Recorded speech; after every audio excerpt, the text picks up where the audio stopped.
नमस्कार, राम राम, जय खानदेश मंडळी. कसा आहात तुम्ही? चांगलाच होतीन अशी अपेक्षा करस. आज मी तुमच्यासाठी एक नवीन ब्लॉग लेसन येईल शे. पूर्वीच लाईफस्टाईलમાં तुम्हाला सगळ्यांना स्वागत शे. आज ना ब्लॉग एकदम इंटरेस्टिंग होणार आहे, तर तुम्ही पूर्ण ब्लॉग देखा. आणि तुम्ही ब्लॉग देखतेच पण सबस्क्राईब करतच नाही. आई चुकीनी गोष्ट शे का नाही बरं? तर ब्लॉग देखील सबस्क्राईब करायला विसरू नका.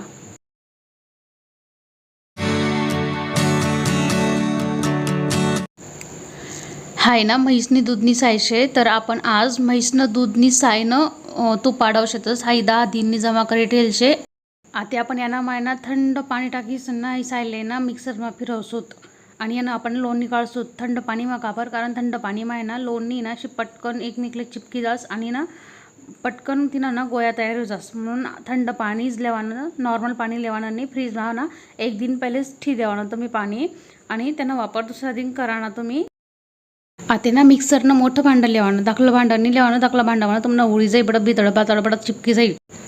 म्हणून जास्त पसारा व्हायला नको, म्हणून मोठंच भांडं लेवानं आणि त्यांना म्हणा 2-3 चमचा ते साय टाकानी आणि बिन पाणीनं त्याला फिरवानं थोडा वेळपर्यंत. जोपर्यंत त्याने थोडीशी अशी लोणी होत नाही ना तोपर्यंत त्याला फिरवातच राहावं. चेक करत राहावं मजमजमा की कशी वहिनी लोणी. आणि जर वाटणंच की नाही अजून थोडीशी वहिले तर त्यामध्ये थोडंसं पाणी ॲड करी देवानं आणि परत फिरवानं त्याला थोडा वेळपर्यंत.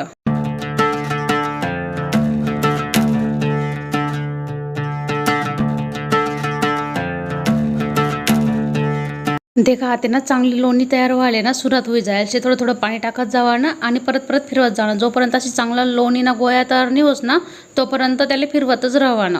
देखील आता कितलं मस्त लोणी ना गोया तयार होई जायला. आता याला ना थंड पाणी म्हणा टाकी देवानं. आता ना जेवढी पण सायशे ना तिनं पटापट आता ना मिक्सर महिना फिरायलोत आणि लोणी काढिलो होतं आपण आता. हा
एकदम सॉफ्ट आणि असा मस्त पांढरा शुभ्र लोणीना गोया तयार होई राहणार मस्त.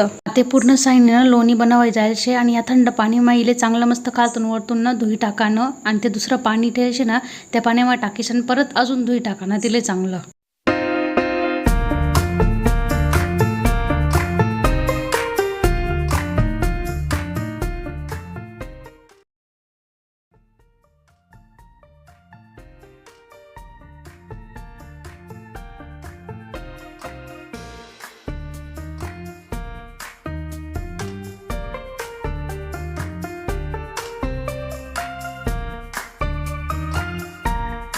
आता तुम्ही सायपासून लोणी कशी बनवणं ते देख. आता लोणीपासून तूप कसं बनवणं ते पूर्ण देखा तुम्ही. आता सुरुवातले ना थोडासा गॅस ना फुल ठेवा ना, कारण ती लोणी ना वितळायला थोडा टाइम लागी. म्हणून एकदा ती लोणी वितळायला लागली ना मग थोडासा गॅस ना कमी करी देवा ना, नाही तर तुम्हाला तूप ना बरं सत्यानाश होई जाई बरं. तुम्ही म्हणशात की तूप विरा ना कमी गॅसवर आणि चाल बघ कुंकुम भाग्य किलो थोडंसं मोबाईलमध्ये किलो असं करिलो तसं करिलो आणि तुम्हाला बटाटा तूप आहे ना बाई जाई. मग म्हणून जोपर्यंत तूप बनस नाही तोपर्यंत तूप ना जोडेच थांबा ना, नाही ते मग नजर हटी आणि मग दुर्घटना घटी.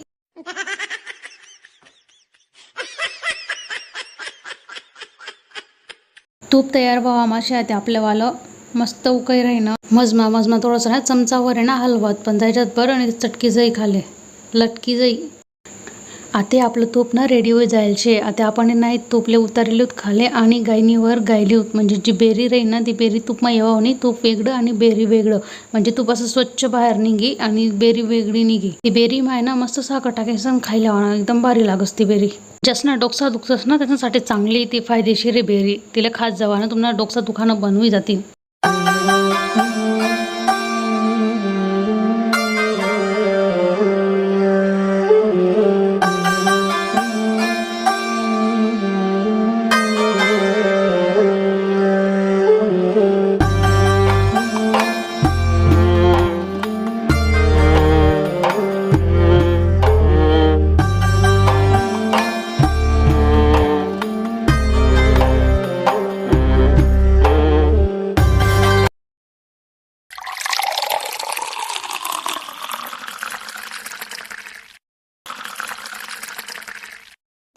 आता मला तुम्ही कमेंटमध्ये सांगतात की हाई तूप कितलं पडणं होई बरं 1 किलो 2 किलो पावशेर 1 पावशेर 2 पावशेर.